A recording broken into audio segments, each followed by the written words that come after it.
Hello សួស្តីបងប្អូនអរគ្នាណាដែលចង់ដាក់តាយរួម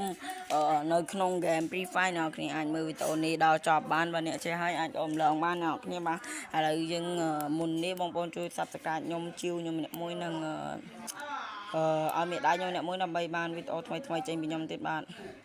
ឡូវយើងត្រូវការនេះមានកម្មវិធីអ្នកនរគ្នាឥឡូវចូលគាត់ធ្វើអ្នកនរគ្នានេះមានកម្មវិធីអ្នកនរគ្នាកម្មវិធីហ្នឹងឥឡូវបងប្អូនមើលឈ្មោះហើយនេះកម្មវិធីអ្នកនរគ្នានេះកម្មវិធីហ្នឹងហើយអ្នកគ្នាចុចចូលមកអ្នកគ្នាចុចចូលហើយអ្នកគ្នាឃើញពាក្យថាអ្នកគ្នាពាក្យហ្នឹងពាក្យនេះអ្នកគ្នាហ្នឹងហើយយើងចុចមកហើយតើមកចុចកន្លែងលេខ0អ្នកគ្នាកន្លែងលេខ0ហ្នឹងមក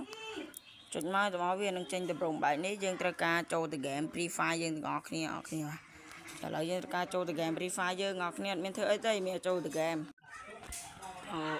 អូខេអ្នកគ្នាឥឡូវយើងត្រូវការមកដល់ game Free Fire យើងទាំងអស់គ្នាហើយហើយយើងនឹងឃើញអ្នកគ្នាយើងមកយើងឃើញសញ្ញាបូកនេះអ្នកគ្នាអ្នកគ្នាឃើញសញ្ញាបូកនេះអ្នកគ្នាហ្នឹងសញ្ញាបូកហ្នឹងចុចវាមួយហើយចុច2ដងអ្នកគ្នាចុច2ហើយយើងយកអាលេខ1នេះមកដាក់កន្លែងនេះអ្នកគ្នាចុចយកមកហើយយើងចូលច្រឡំអ្នកគ្នាច្រឡំ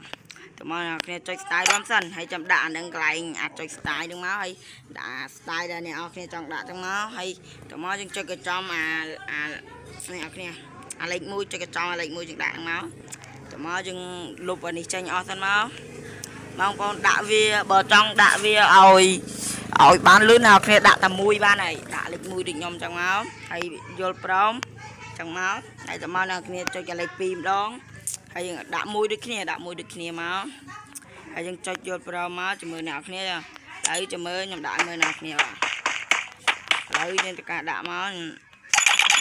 អាចជាលយមែនតើអ្នកគ្នាបានពិតអ្នកគ្នាមើលលយមែនតើលយខ្លាំងមែនតើអ្នកគ្នាចាំមើលខ្ញុំរត់មើលអ្នកគ្នាបើអ្នកគ្នាចង់ចេះអ្នកគ្នាអ្នកគ្នាចង់ចេះអ្នកគ្នាការចិត្តអីហើយញ៉ាក្តៅដើម្បីវីដេអូថ្មីចេញពីខ្ញុំបាយវីដេអូខ្ញុំមានតែប៉ុណ្្នឹងទេអ្នកគ្នាបាយ